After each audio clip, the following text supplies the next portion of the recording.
What is up, Bleacher Report? Jesse here with Last Second Sports coming at you with an instant reaction to the 49ers preseason win over the Las Vegas Raiders 22-19. Preseason games aren't supposed to be this much fun, but the way that that one ended was an absolute blast. The 49ers were able to tie it up 19-19. You thought for sure it was probably going to end in a tie. Raiders had a chance to go finish this thing off, ended up throwing a pick, which set up a Jake Moody 59-yard field goal attempt, and he was good. Jake Moody needed this big time because he had missed a 53-yard kick earlier in the game, and I was tough on him. I'm not going to lie. I was on Jake Moody. I started to look back to the that the 49ers had, where they basically cut Greg Joseph because they didn't have enough roster spots because of injuries and what have you. And really, Jake Moody never misses kicks in practice, hardly ever. So having a kicker competition with no preseason games being played seemed a little bit strange. And listen, I always knew that if Jake Moody and Greg Joseph were even close, that Jake Moody would be given the nod. I understand that, but make it somewhat of a competition. So when he missed that 53-yarder, I was ready to put him in the concern section here. So, tonight I've got a confident section and a concern section. I had him written in there. He was penciled in, but good thing I didn't write it in pen because Jake Moody came through big time the rest of the game. He went 4 for 5 overall, hitting a 50-yarder, a 59-yarder, and that is something that he needed. Now, do I have confidence in Jake Moody? No. No, I don't have confidence in Jake Moody. That's why I can't put him in the confident section. But am I feeling better about Jake Moody? Yes, very much so. I'm feeling better about Jake Moody. So good for him, man. He really, really did need that. And we'll see, how the last preseason game goes, how the regular season goes. But it's just one of those things where it's tough because obviously, as a 49er player and a 49er fan, I'm rooting for that player. But knowing that the 49ers spent a third round pick on him and it's year 3, it seems like they're really trying to force things at times with Jake Moody. I get it. He had the ankle injury, but you can't convince me otherwise that he's not in his head a little bit, or at least wasn't at some point this offseason, to the tune of actually changing his kicking approach. Kickers who just miss because of hurt ankles don't change their kicking approach. They just don't. They don't change everything about what they have been doing for many years unless they are in their own head a little bit. Now, that doesn't mean he can't pull through. Maybe he will, maybe he won't. Time's going to tell, but that's where we're at with Jake Moody. Hopefully it works out. Definitely needed, but not in the confident section tonight. So, game starts out. Starters come in. Brock Purdy looks really good, dicing up the Raiders defense, is able to connect with Brock Purdy 3 different times, hits Demarcus Robinson, had another really good throw. And then the 49ers stall out in the red zone, end up getting 3 points. So then starting defense, well, essentially the starting defense, I guess, minus Bosa and Warner. The starting offense, by the way, didn't have CMC or Trent Williams either. So about as starter as it could be. Defense comes out. Raiders kind of move the ball up the field pretty easily. Ashton Genty's finding creases. And then they settle for a field goal. And that's basically it for starter versus starter action. The Raiders did keep their guys in for another like half drive-ish, whatever. They ended up getting a pick on the 49ers. And then I think they got a field goal, if I remember correctly. Either way, at that point, my interest was a little bit lost when it came to the starters because the 49ers had pulled theirs essentially. So, what am I confident in based off of just a little snippet of preseason? Well, I'm confident in a few things. I've also got some concerns, and it's not just preseason. Some of it is also based off of what has been reported during these joint practices. But I've got to say, Brock Purdy at this point just has a baseline of being a good quarterback.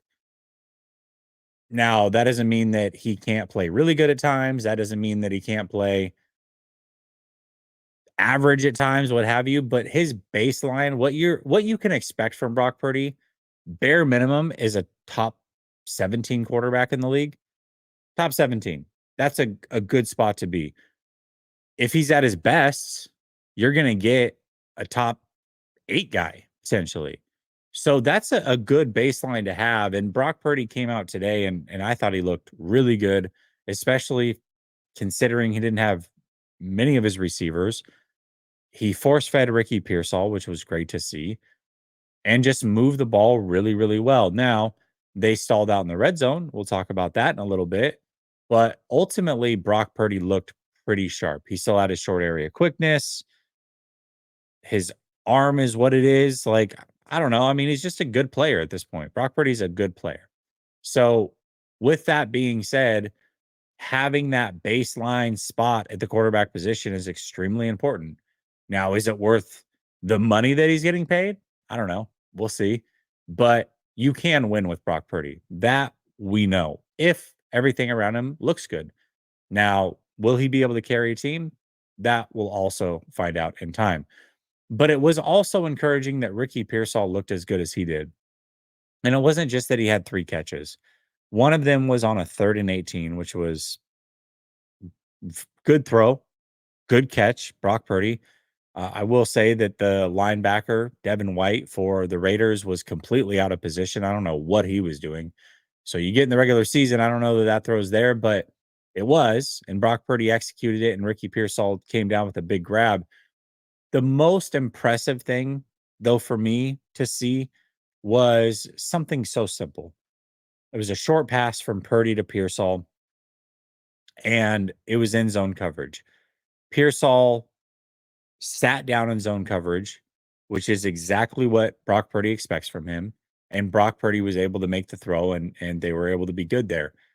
The reason that that's important, though, is because Ricky Pearsall has had so many little nagging injuries that him and Brock just haven't seemed to get on the same page when it comes to practice in a lot of these situations.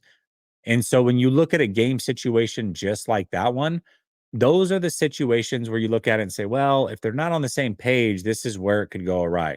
Maybe Brock thinks he's going to break in or keep running, or Pearsall thinks that that's what Brock wants. And so he does that. Those are the types of plays that look like nothing. But if those guys aren't on the same page, that could look like an awful interception from a quarterback that's completely on usually the wide receiver. So the fact that he was able to sit down there, pick up that play, I really like that from Pearsall, and more so just the connection for him and Purdy. That connection's gonna have to be very, very important this year. We know how the receiver position is super depleted at this point. They really don't have much of anybody. Demarcus Robinson, who is playing alongside of Pearsall, is going to be suspended, most likely for 3 games. Brandon Ayuk, we know, is not scheduled to most likely come back till week 6. Jacob Cowing, we haven't even heard from him in weeks with a hamstring injury. Jordan Watkins has a high ankle sprain. That's multiple weeks. So Ricky Pearsall is kind of the guy, unless Jawan Jennings comes back, which is possible, I guess, but he's got a calf injury. Those are always concerning. So I don't know. We'll see how it plays out. But to me, Ricky Pearsall playing the way that he did, I think was a good confidence booster for him. And I also think that it was good for him and Brock to get on the same page and multiple tough situations. The 30 to 18 wasn't an easy one either. So kudos to him. Happy for him. Hopefully he continues to rise for the 49ers. Linebacker play. This is another thing that I'm getting pretty confident in. I like D Winters a lot. I like D Winters a lot. I think that he plays so much like Dre Greenlaw, a young Dre Greenlaw, obviously. He just has that tenacity, that's something extra that Fred Warner Fred Warner Fred Warner plays with swag, but he doesn't have that extra pop, that extra violence to his game. D Winters brings that. And Tatum Bethune has looked pretty good this preseason too. I like what I'm seeing from him. So I'm feeling pretty good about this linebacker core. I will say I don't take issue necessarily with the 49ers moving on from Dre Greenlaw. I think that's a total preference thing. Do they think he's gonna be healthy? I mean, there's a lot of things that play into it, but Dre Greenlaw, regardless of whether they should have kept him or not, was a big part of this defense, kind of a heart and soul type of guy. So the moment you remove him and you don't replace him with some juice, that could be troublesome. D Winters plays with juice. He has that extra it. Is he always in the right position? No. That's something that he's gonna have to get better at. But do I believe he's made of the right stuff? I do. And I like to watch him play. I think he's a lot of fun. Again, I like his violence. Tatum Bethune plays with a little bit of violence too. That collision with Ashton Genty was pretty fun to watch.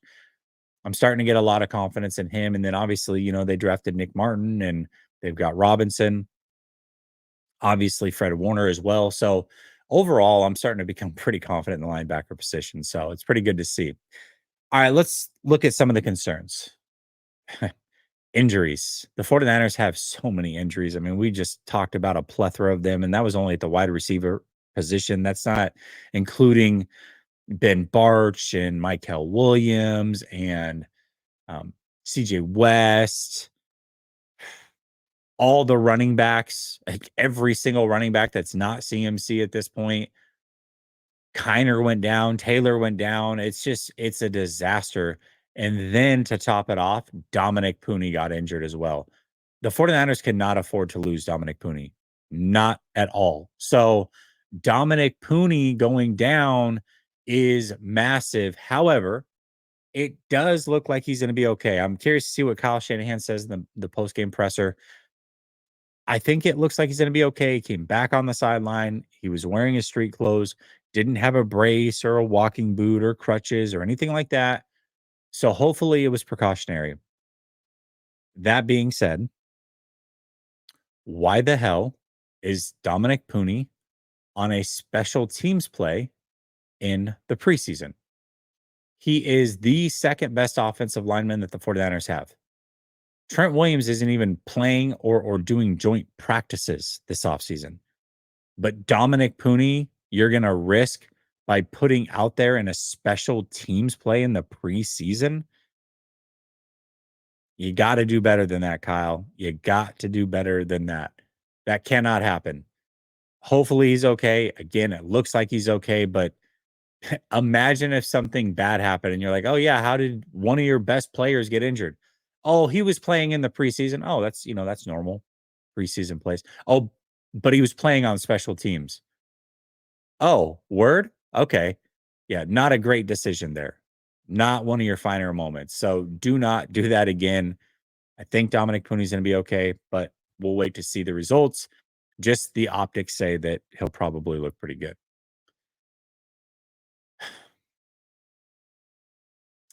Can the 49ers run the ball? 7 players got carries today. Only one of them averaged more than 2.7 yards per carry, and that was Kiner, who got injured. CMC is awesome, right? But my concern with the run game is this offensive line. Did anybody else see the way that Max Crosby absolutely obliterated Colton McKivitz to make a play in the backfield to start that game? I mean, I don't know. If this offensive line ends up being the death of the 49ers, it's like, how many times did we have to say I told you so? Trent Williams obviously didn't play, so there is that. Totally understand that. But Trent Williams is going to miss games. There is no depth behind Trent Williams. There just isn't. Spencer Burford, I wanted to see Spencer Burford play at tackle because I felt like his body type fit that better than guard. Having said that, he's not very good. He's just not. So if he's your swing tackle, you're gonna be in trouble. You're gonna be in trouble because he's gonna have to play. So he's either gonna improve, they're gonna do something different. Andre Dillard's done. It's so bad for the 49ers on the offensive line, and the depth is just atrocious. Absolutely atrocious. 2.7 yards a carry. 6 of the 7 guys had that or less. Not great. It's concerning. And the other thing that's concerning, speaking of trenches, is that the 49ers couldn't stop the run either. Last week they could. I will say, I was talking to a friend about last week. At first glance, when I watched the game, Harvey, the running back for Denver, looked like he didn't really have any holes to run through. And so I chalked it up to that. I'm like, listen, the 49ers are doing their job. Defense is stout. Gave them a lot of credit. Good job stopping the run. However, upon further review, there were holes out there for him to run through. And Harvey was missing them. That was pointed out to a good friend of mine, Marco Martinez. Shout out to you, brother. And he's right.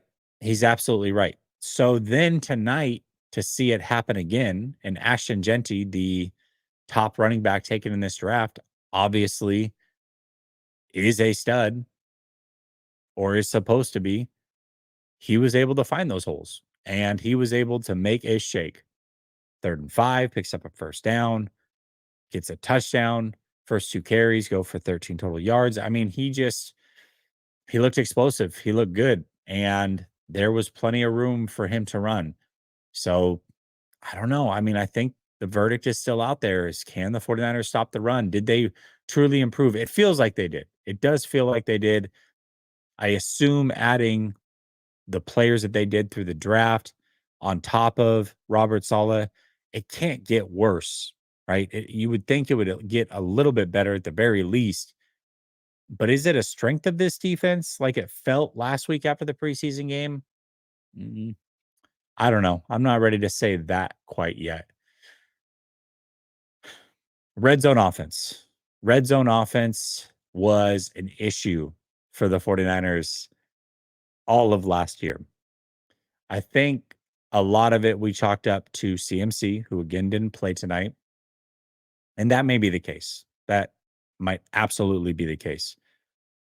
However, to watch the 49ers offense against a bad Raiders defense march right up the field and then get in the red zone and stall out does give you a little bit of PTSD, especially when Brock Purdy made 2 pretty bad throws during that process. I think it was his only 2 incompletions. Both of them were back to back to end that drive in the red zone, and it just looked discombobulated. Is that a Kyle thing? Is that a Brock thing? Is that just because CMC's not playing? And let's say it is because CMC's not playing. Is that a valid excuse? Like CMC, what if he gets hurt? He's just like any other player on the field. He can get hurt. So does that mean that the red zone offense can just be trash if CMC's hurt and we chalk it up to that? No, you're paying a quarterback big time money. Look, this is a preseason game. I'm not going to make a bigger deal out of it than what it is or what it should be. But it is something to monitor. And until it is proven that it's not a concern, it's a concern because it was last year. So we'll see how it goes. And then, going back to injuries, depth overall. I mean, the wide receiver position, the running back position, this is getting brutal. Brutal. I mean, are they going to make it to week 1 at this point? There's a lot of injuries on this team, a lot of injuries. And thank God none of them are season ending. But if they're getting hurt now, how are they getting what's the attrition going to look like throughout the course of this season?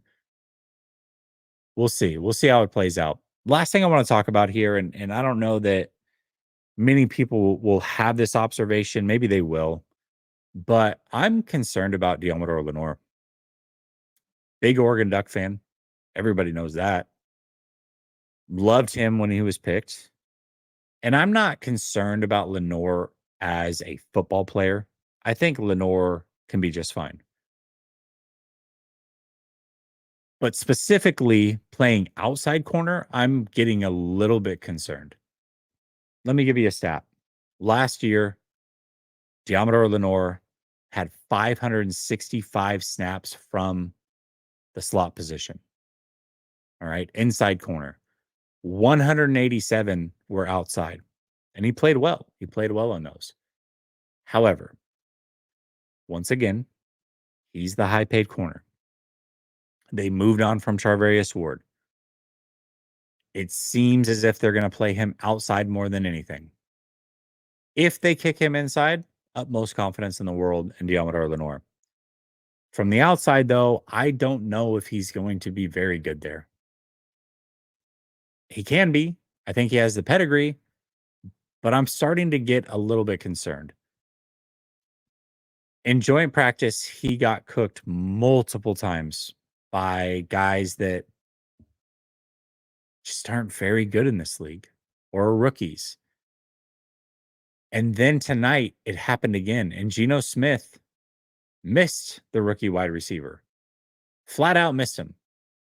He blew right by Lenore. Lenore was getting grabby at the top of the route. Geno Smith straight missed the wide receiver. Otherwise, it could have been a big play, possibly even a touchdown. And then the most embarrassing part of the night was Ashton Genty meeting him head up and running through him like he was Swiss cheese. Diamador Lenore has talked so much trash this offseason to anybody who will listen, including Kenneth Walker, who did something very similar to him last year that Ashton Genty did tonight. I have no issue with talking trash, especially on the field.